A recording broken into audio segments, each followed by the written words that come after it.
Olá, bom dia família Bandeirantes, bom dia para você que nos escuta na intimidade do rádio e também da internet. Damares Alves é a ministra da Mulher, da Família e dos Direitos Humanos do governo Bolsonaro. Advogada, pedagoga, pastora, nascida no Paraná e criada no Nordeste. Mulher cristã, conservadora de direita, ela é um dos pontos focais preferidos dos críticos do governo e da esquerda brasileira. Valente, não foge à luta, tem um histórico de ativismo na proteção à infância e no combate à pedofilia. Tudo nela é outro olhar, como é o próprio nome do nosso programa. A área de direitos humanos, pela primeira vez em décadas, é comandada por alguém com esse perfil. Bom dia, ministra Damares, bom dia aqui desde o Rio Grande. Obrigado por nos atender nessa manhã de sábado. Bom dia, você esqueceu de falar que eu sou mãe. Mãe também. E é, sem dúvida, o título que eu ostento com mais orgulho, mãe. E sou mãe do coração. Não consegui gerar no útero, gerei no coração. E quero começar aqui mandando um abraço para todas as mães adotivas, todas as mães do coração, todas as mulheres que geraram no coração. É uma alegria, viu, Cléber? Uma alegria estar com vocês nesse programa. E vamos tentar aqui mostrar a ministra Damares o trabalho dela por um outro olhar. Isso aí, obrigado, ministra. Eu podia começar mesmo desse ponto, né? Num país que é majoritariamente cristão, né? Uma formação judaica cristã, uma herança cultural muito forte, uma nação católica, evangélica, com valores tradicionais muito bem definidos, e pela primeira vez uma mulher com tais características chega ao cargo de direitos humanos. Estranho é agora ou será que estranho era antes, ministra? Eu acho que estranho era antes em não acreditar que uma mulher cristã pudesse ser ministra de direitos humanos. Sempre se pensou que direitos humanos não se combina com cristianismo. E esse é um conceito errado, porque se você for olhar bem, a Declaração Universal de Direitos Humanos nasceu lá atrás com Jesus Cristo. O primeiro ativista de direitos humanos da humanidade se chama Cristo, é Jesus Cristo. Então, sempre se separou, a esquerda que é a mãe dos direitos humanos. Isso é um grande engano, um grande erro. E aí, eu acho que nesse momento agora a gente veio para dizer, olha, direitos humanos é para todos. Essa é uma pauta de todos. E o cristianismo, os direitos humanos cabe dentro da pauta do cristianismo, porque cristianismo é isso, é direitos humanos. E quando eu comecei a falar sobre isso, muita gente ficou assim, pô, não é que é mesmo? Quando eu falo, qual é o primeiro e o maior de todos os direitos humanos? É o direito à vida. E aí, o que é o cristianismo? É proteção à vida. Então, aí todo mundo começou a entender, porque havia também, sabe, Kleber, uma interpretação muito equivocada do que era direitos humanos. Então, a gente veio começar a conversar com o Brasil, a pegar a Declaração Universal dos Direitos Humanos, essa carta que deu origem a toda essa pauta, a essa luta. Vamos ler, vamos pegar a declaração. Tem muita gente que fala em direitos humanos e nunca leu a Declaração Universal dos Direitos Humanos. Inclusive, eu faço um convite a todo mundo, leia, poste, compartilhe, divulgue, estude, reflita sobre a Declaração Universal dos Direitos Humanos. E aí o pessoal começou, peraí, é verdade. Quando eu falo, por exemplo, Kleber, que água é direitos humanos, ninguém falava sobre isso. O ano passado eu fui na abertura de um evento no BNDES, um grande congresso do BNDES, e quem foi abrir o evento fui eu. Peraí, uma ministra de direitos humanos abrindo eventos na área econômica? Eu já fui abrir evento no FACESP, Fiesp. O que uma ministra de direitos humanos vai fazer no evento da FACESP, BNDES? Fui lá falar que saneamento básico é direitos humanos. Então, a gente começou a conversar com o Brasil, moradia é direitos humanos.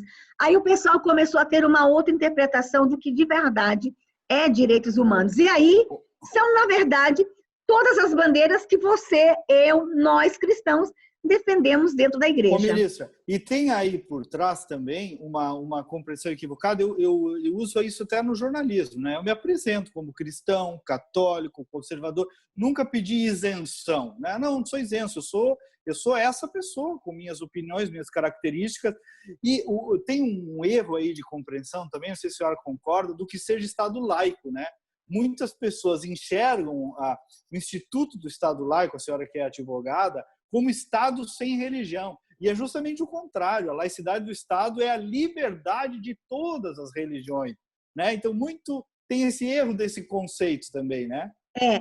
Esse é um erro clássico, né, da laicidade do Estado. E vive jogando isso na minha cara. Para, ministra, que o Estado é laico. Na minha também, mal comparando. Respeito à laicidade do Estado. O que é o Estado laico? O Estado não interfere na religião e a religião não interfere nas ações do Estado. Mas os dois podem caminhar juntos. Agora, a declaração de fé é totalmente diferente da laicidade do Estado. O que eu tenho dito? Pegue todas as minhas ações como ministra, todos os atos normativos que eu assinei, que eu editei, que eu publiquei, minhas portarias. Dá uma olhadinha se alguma delas lá tem conteúdo religioso. Não, nenhuma. As políticas públicas que eu executo, vê se alguma delas tem conteúdo religioso. Não, eu sou gestora. Agora, eu sou gestora, eu obedeço à laicidade do Estado. Mas quando eu falo, eu sou cristã. Não tem como eu não ter uma linguagem cristã. Eu sou cristã. Eu não consigo entrar na minha sala e deixar Cristo lá fora. Porque eu tenho a certeza que Cristo mora em mim. É impossível tirar Cristo de dentro de mim. Por exemplo, eu estou aqui no meu gabinete, estou falando contigo aqui do meu gabinete. Eu entrar e dizer assim para ele, Cristo, tu fica lá fora, porque o Estado é laico, e agora vai entrar a ministra. Impossível. Na minha fé, na minha compreensão de fé, Cristo habita em mim. Eu não tenho como me separar de Cristo. Então, é isso que as pessoas não entendem. Nos meus atos normativos, eu obedeço à laicidade do Estado, porque a religião não interfere aqui. A religião não manda no Estado. Mas eu continuo cristã. E olha, e um orgulho de falar que sou cristã. A senhora fala muito que é cristã, mas eu tenho orgulho.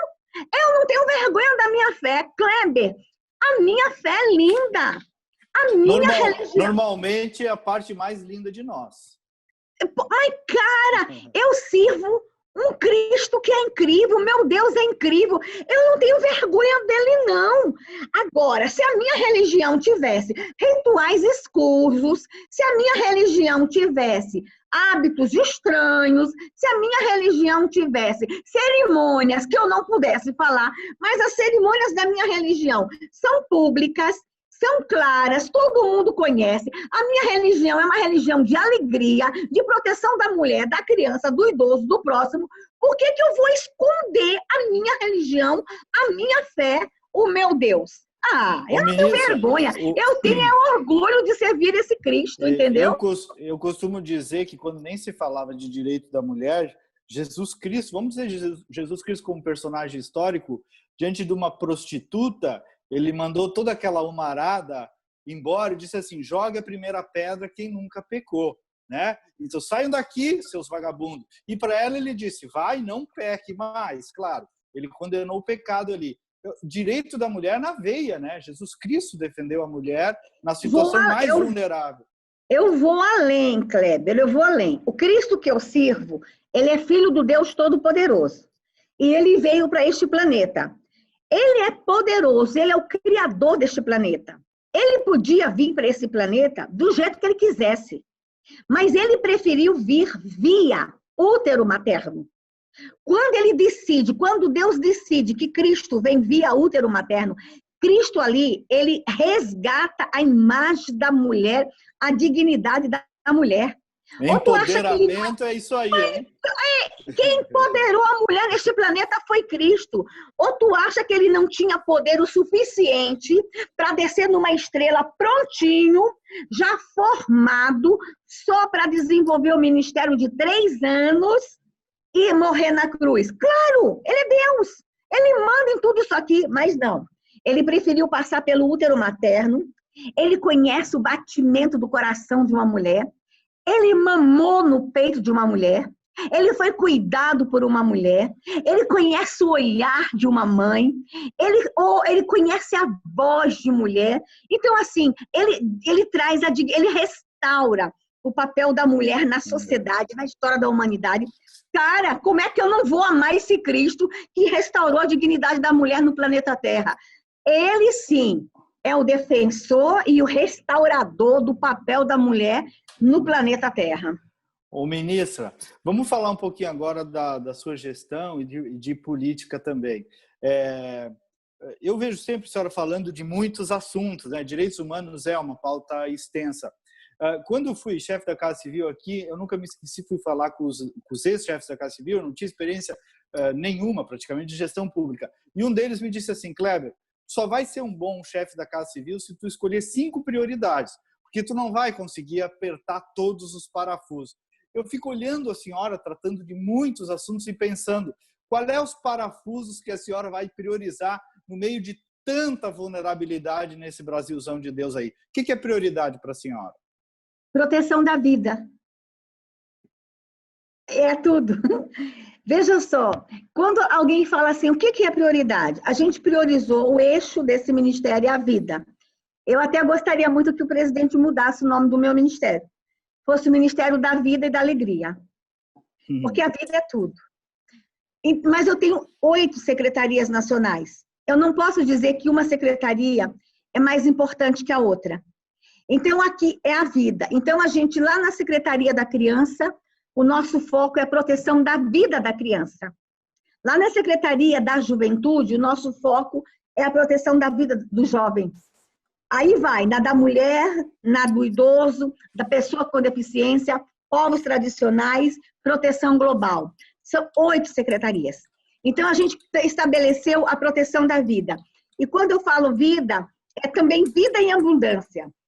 É respeito à dignidade, às liberdades fundamentais, os direitos humanos. Então, e quando eu falo em vida, em abundância, é acesso à moradia, educação, a garantia dos direitos. Então, esse é o Ministério da Garantia dos Direitos. Então, a gente estabeleceu como espinha dorsal desse ministério a vida e a família, porque é o Ministério da Família.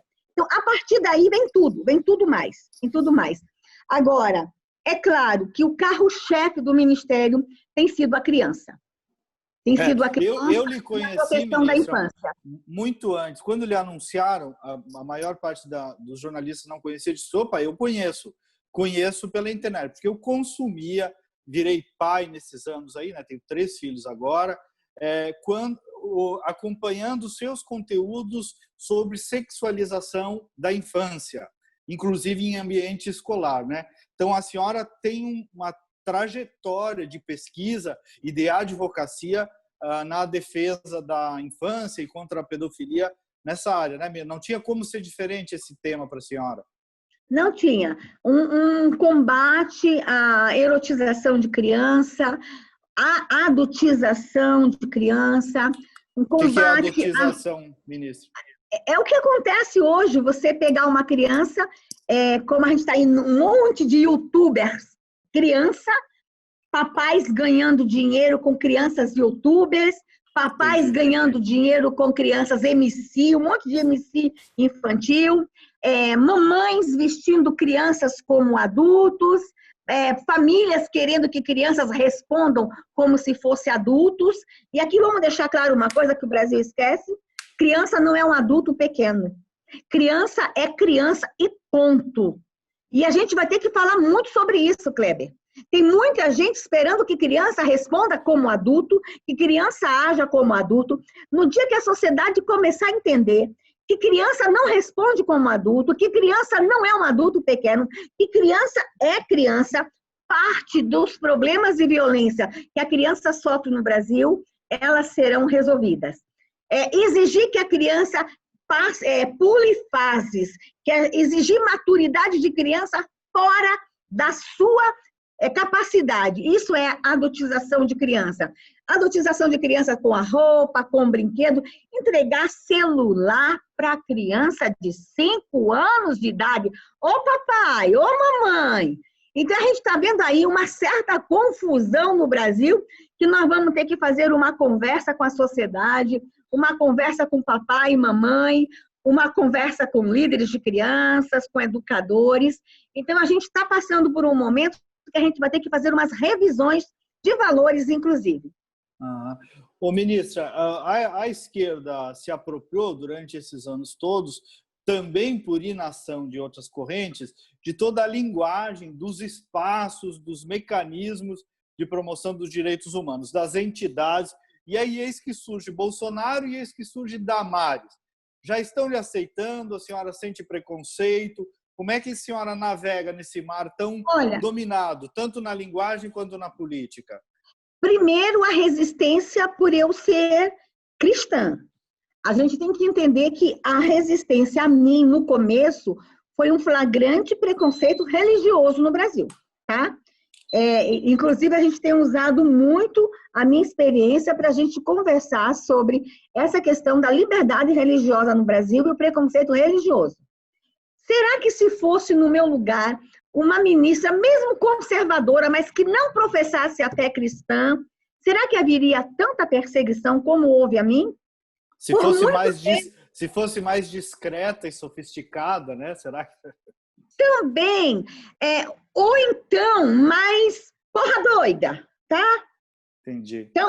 Então, assim, talvez fosse mais aceitável. Mais aceitável. Mas o fato de eu ser eu não sou extremo. Achavam que eu seria uma pastora fanática e perceberam que eu não sou a pastora fanática. Mas a ministra de Direitos Humanos, ela tem que ser muito avançada. Eu não sou aquela mulher extremamente liberal. Eu estou aqui no meio termo. Mas o problema todo, eu sou evangélica. E no Brasil ainda há um preconceito com a fé evangélica. Entendeu? Há um preconceito com a fé evangélica. E a gente vai ter que falar sobre isso. O evangélico não está pronto para ocupar um cargo de destaque. Por muitos anos, especialmente o evangélico pentecostal, eu sou da linha pentecostal, no Brasil foi considerado o Zé Povinho. E aí, esse preconceito todo com o evangélico pentecostal. Então, foi o primeiro momento, a reação por eu ser evangélica. Depois, por ser conservadora. Uma conservadora liderar uma pasta que tradicionalmente foi sempre conduzida mais por pessoas da esquerda. Então, houve muito ataque. Agora, eu preciso também chamar a atenção que parte dos ataques a mim, ninguém percebeu, foram orquestrados pelo crime organizado. E muita gente foi pilhado pelo crime organizado sem saber que estava a serviço dele. Você não está entendendo, eu vou explicar. Eu tenho uma luta tradicional contra a pedofilia. E a pedofilia está ligada ao crime organizado. Tu não acredite que o abuso sexual de criança é só o Zé Mané da esquina passando a mão na criança, não. O abuso sexual de criança no Brasil envolve dinheiro, muito dinheiro. Envolve muita gente poderosa. Que nojento. E está ligado ao crime organizado. Por exemplo, quando eu comecei a falar sobre o estupro de bebês no Brasil e que um vídeo de estupro de bebê pode custar R$50 mil. Quando eu comecei a falar que nós geramos imagem para a indústria pornográfica com criança, nós somos um dos maiores produtores de imagens pornográficas com criança. Nós alimentamos esse mercado mundial. Não é o Zé Mané da esquina. Tem gente ganhando dinheiro com sangue de nossas crianças. Nós estamos lutando contra o crime organizado, contra uma indústria poderosa que tem dinheiro. E essa indústria não me quer como ministra. Sabe por quê? Porque nós vamos desbancar essa indústria. Precisava vir alguém com muita coragem aqui dizer: acabou, acabou para vocês. Não tenham medo de vocês. Ah, ministra, a esquerda está te ameaçando. Que esquerda que nada? A minha briga com a esquerda é ideológica. A minha briga com a esquerda é no campo de ideias. Quem está me ameaçando é o crime organizado. Quem está me ameaçando são pedófilos. Quem está me ameaçando é quem está com medo que essa mamata no Brasil de abusar criança e ganhar dinheiro no corpo de criança. E não é só o corpo de criança, não. Tráfico de mulheres. Não é só isso, não. É o abuso sexual no Brasil. O turismo sexual no Brasil tem que acabar. E precisava de alguém com coragem. Então, assim, muitas das coisas que aconteceu comigo, vamos desqualificá-la. Vamos chamá-la de maluca. Não colou. Vamos acusá-la de sequestradora. Foi uma campanha para dizer que eu sequestrei minha filha. Não colou. Vamos chamá-la de que ela é fanática porque ela viu Jesus no pé de goiaba. Não colou, porque eu vi. Oxente, ou Jesus não se revela. Ou 90% da população brasileira não é cristã e já não teve uma experiência com Jesus. Não colou. Vamos agora, a onda é, vamos acusá-la de terrorista, que ela financia terrorista antidemocrata. Não vai colar. Não adianta o crime organizado vir para cima de mim, querer me desqualificar, porque enquanto o meu presidente me quiser ministra, nós vamos enfrentar os pedófilos, os abusadores de criança e aqueles que fazem o turismo sexual com mulheres no Brasil. Acabou. Ô, ministra, mas eu também tenho uma luta contra a corrupção, porque corrupção, Kleber, é violação de direitos humanos. Ninguém falava sobre isso. Ninguém falava que corrupção é uma das maiores violações de direitos humanos. E nós estamos trabalhando contra a corrupção. Eu estou indo para cima. Nós desbancamos um monte de esquema de corrupção no Brasil no último ano aqui, nesse ministério. Outra coisa, nós também estamos indo para cima contra a legalização das drogas. Então, essas indústrias todas aí, envolvidas com o crime organizado, claro. Então, vamos lá fazer o seguinte, vamos pegar essa ministra, desqualificá-la, porque ela vai dar trabalho. Estou dando trabalho. Mas tudo isso que eu faço, Kleber, é para proteger vidas, é para proteger criança, é para proteger família. Estou aqui, enquanto o presidente entender que eu sou necessária para este governo, vou continuar. E sem medo, cara, sem medo, trabalhando, bora trabalhar, vamos cuidar de criança, mas entendeu? Agora, uma das últimas críticas que estão lhe fazendo é que a senhora seria uma das mais leais ao governo, ao presidente, inclusive naquele vídeo vazado, acabou isso ficando muito claro, né, a sua afinidade com o presidente, e que isso seria uma postura muito fechada com a ala ideológica do governo Bolsonaro. A senhora nunca escondeu que a senhora está aí a convite dele e por ele também. Olha, eu conheço o presidente há mais de 20 anos, e ele me conhece há mais de 20 anos, lá do chão de fábrica. Eu era assessora lá nos corredores, ele sabia da minha luta lá. E por muitas vezes que eu não tinha ninguém para falar pelas crianças, eu precisava de um parlamentar corajoso que falasse desse jeito, que eu não tinha voz, eu não tinha um voto de deputado, eu não tinha tribuna, eu tinha que encontrar um parlamentar que não tivesse medo do crime organizado. Então era ele que eu pedia para falar por mim na tribuna, para salvar crianças indígenas do sacrifício, para salvar criança da pedofilia, do tráfico. Você não tem ideia o que esse homem fez, 20 anos comigo nos bastidores. Mas ninguém falava dele, porque ele era do baixo clero. Mas esse homem fez muito. Eu tenho uma gratidão a esse homem. E eu fui para a rua sem pedir voto para esse homem. Ah, como eu queria esse homem presidente. Jamais imaginava que ele me traria para o governo. Jamais imaginava.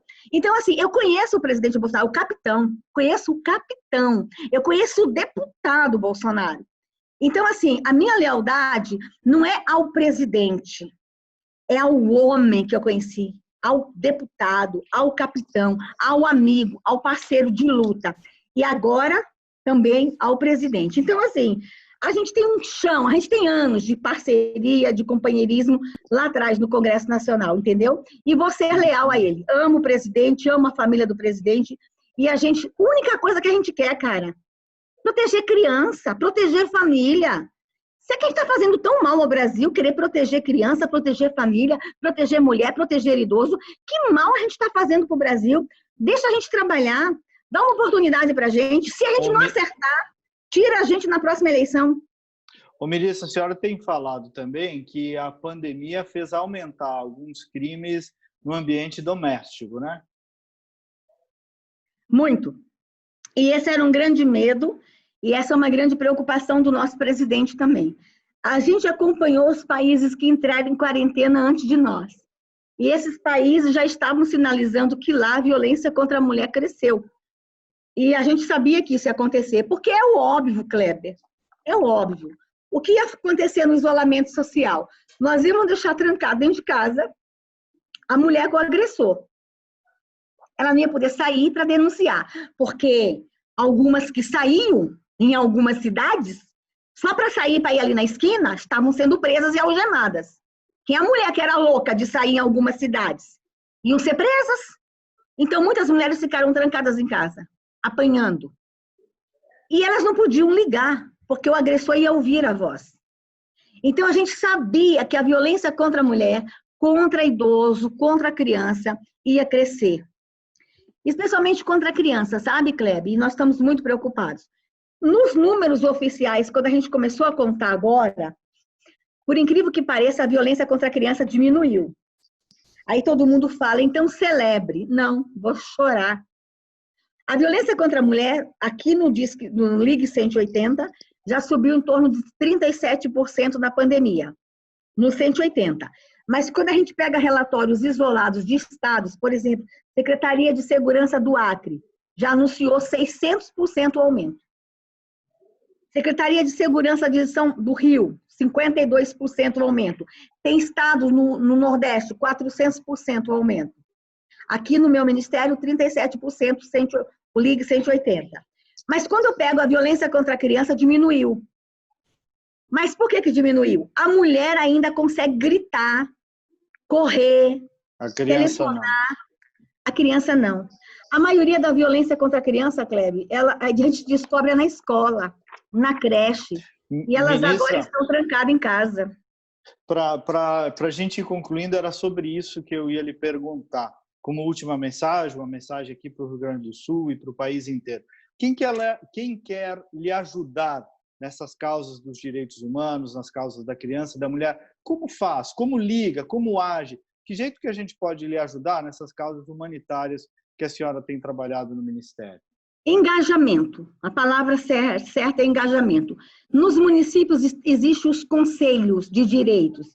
Nós temos no município o Conselho de Direito da Mulher, Conselho de Direito do Idoso, da Criança. Procure os conselhos de direitos. Mas também vamos trabalhar numa forma de denunciar a violência. Vocês podem fazer a denúncia no nosso ministério por meio do Disque 100, quando a violência é contra criança, idoso, pessoa com deficiência. E quando a violência é contra a mulher, no Ligue 180. E agora não precisa ligar não, tá? Pode ser por aplicativo. O Disque 100 e o Ligue 180 pode ser por celular. E nos próximos dias vai ser por WhatsApp também.